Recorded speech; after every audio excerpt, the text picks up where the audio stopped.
오늘도 하나님의 은혜가 저와 여러분에게 함께하기를 기원합니다. 지금 여기는 예수님을 죽였던 바로 그 사람들이 있는 곳입니다. 그들 앞에서 베드로와 요한이 담대하게 당신들이 죽인 예수님을 하나님께서 살리셨다. 예수님만이 구원자시다 라고 말했습니다. 길어야 2달입니다. 2달 전에 베드로는 어떤 사람이었습니까? 예수님을 모른다고 부인한 사람이 베드로였습니다. 요한은 어떤 사람이었습니까? 도망친 제자였습니다. 그런데 지금 달라졌습니다. 예수님을 죽인 그 사람들 앞에서 예수님의 부활을 증언하는 사람이 되었습니다. 예수님을 죽였던 종교 지도자들이 이 2사람을 보며 이상하게 생각한 것은 당연한 것입니다. 2달 사이에 무슨 일이 일어난 거지 싶었을 것입니다. 이들은 예수님의 부활을 인정하지 않았습니다. 믿지 않았습니다. 그래서 마태복음을 보시면 예수님의 제자들이 시체를 훔치고는 부활했다고 거짓말한다 라고 소문을 내라고 하였습니다.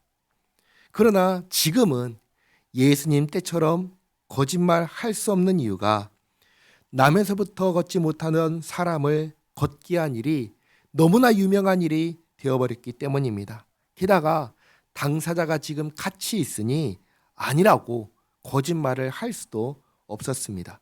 그래도 예수의 이름으로 말하지 말라고, 가르치지 말라고 하며 말합니다. 그러자 이들이 이렇게 대답합니다. 19절에 베드로와 요한이 대답하여 이르되 하나님 앞에서 너희의 말을 듣는 것이 하나님의 말씀을 듣는 것보다 옳은가 판단하라.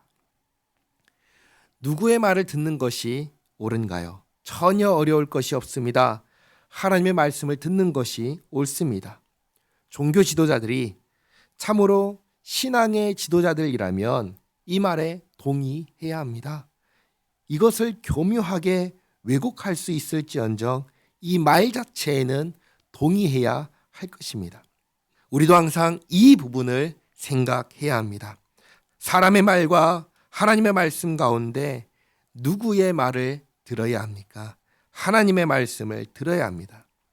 이 세상의 흐름은 하나님의 말씀을 따라가지 않습니다. 하나님의 말씀과는 전혀 다른 방향으로 흘러갑니다. 우리가 그것을 놓치지 않고 봐야 합니다. 그리고 세상의 흐름을 따라갈 것이 아니라 하나님의 말씀을 따라가야 됩니다. 이 일이 실질적으로 우리의 삶 속에 있어야 됩니다.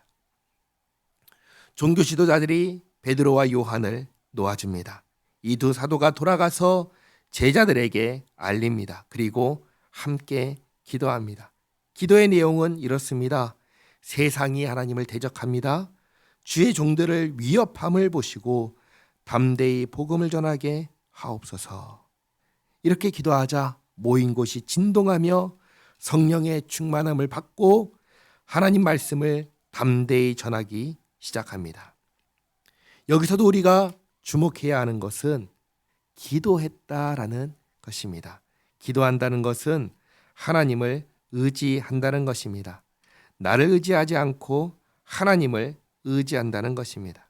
그리고 기도할 때마다 우리가 기억해야 하는 것은 하나님께서 우리의 기도에 항상 가장 좋은 것으로 응답해 주신다는 사실입니다.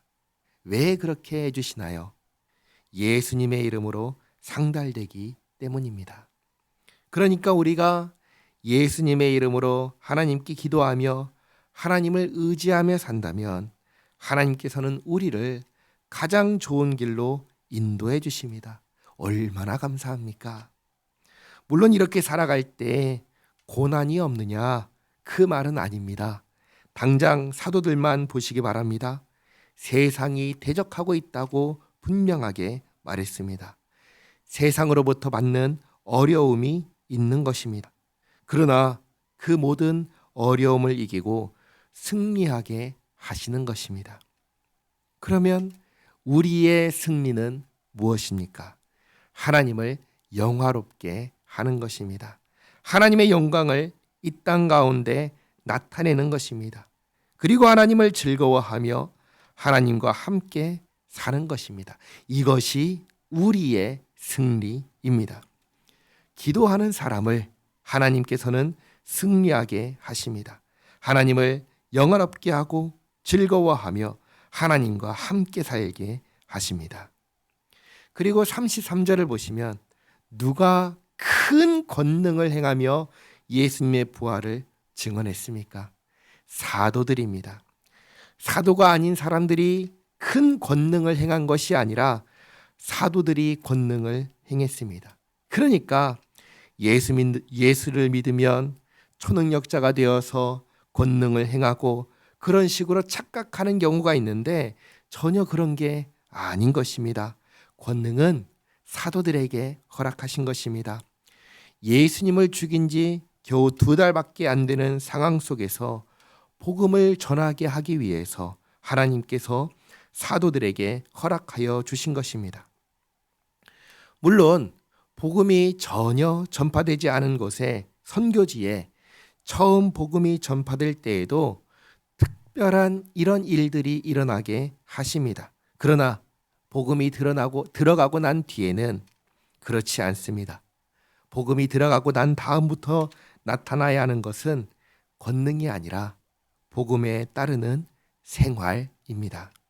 그래서 예수 믿는 사람들은 이러한 큰 권능을 행하는 게 아니라 2장에 있었던 것처럼 사도들을 통해서 성경을 배우고 배운 대로 생활하는 이 새로운 생활이 있어야 하는 것입니다. 서로 돕고 필요를 채우고 함께 식사하고 기도에 힘쓰는 것입니다. 이게 예수 믿는 사람들에게 있어야 하는 모습입니다. 마지막으로 32절을 보시면 자기 재물을 조금이라도 자기 것이라 하는 이가 하나도 없다라고 합니다. 그러면 제가 한 가지 질문을 하겠습니다. 예를 들어 여기 컵이 있지요. 이 컵을 제가 제 컵입니다 라고 한다면 이것은 잘못하는 걸까요? 아닐까요? 이것이 제 거라서 이건 제 겁니다 라고 하면 이건 내 소유를 주장하는 거잖아요. 32절에 있는 말씀과 다르잖아요. 그럼 제가 잘못하는 걸까요? 그게 아니라는 것입니다. 아니라는 것을 지금 말씀드리려고 하는 것입니다. 34절을 보시면 밭과 집이 있는 자는 팔았다고 합니다. 그렇게 해야 할까요? 그렇게 안 하면 잘못하는 걸까요? 그게 아니라는 겁니다. 물론 우리가 함께 교회를 이루고 또 이렇게 모여서 예배하기 위한 공간을 위해서 내 소유를 아끼지 않고 헌금하고 11조를 하고 하면서 교회를 이루는 것 중요한 것이고 필요한 것입니다. 그러나 이렇게 공동체를 위한 것과 아닌 것은 구별해야 합니다. 하나님께서는 각자의 소유를 보장해 주셨습니다. 재산을 보장해 주셨습니다. 쉽게 말해 공산주의가 아니라는 것입니다. 이 부분에 오해가 발생해서 생긴 문제가 바로 다음 5장에 나오는데 다음 주 월요일 날 살펴보도록 하겠습니다. 오늘은 3가지 말씀드렸습니다. 첫째는 우리가 세상 말이 아니라 하나님의 말씀을 들어야 한다는 것입니다. 둘째는 기도하는 것은 하나님을 의지하는 것이며 우리의 승리는 하나님을 영화롭게 하는 생활이라는 것을 말씀드렸습니다. 그리고 셋째로 예수 믿는 사람에게는 이러한 새로운 생활이 있어야 한다는 점을 말씀드렸습니다. 기도하겠습니다. 좋으신 하나님, 우리가 세상을 따라가지 않게 지켜주시옵소서. 하나님의 말씀을 바르게 알게 하시고 말씀을 따라 살게 하옵소서. 세상을 거스르며 주님 말씀 따라 살아갈 때 우리의 삶을 통하여 주님의 영광을 드러내게 하옵소서. 참으로 하나님을 영화롭게 하며 즐거워하는 생활이 우리에게서 나타나게 하옵소서. 예수님의 이름으로 기도하옵나이다. 아멘.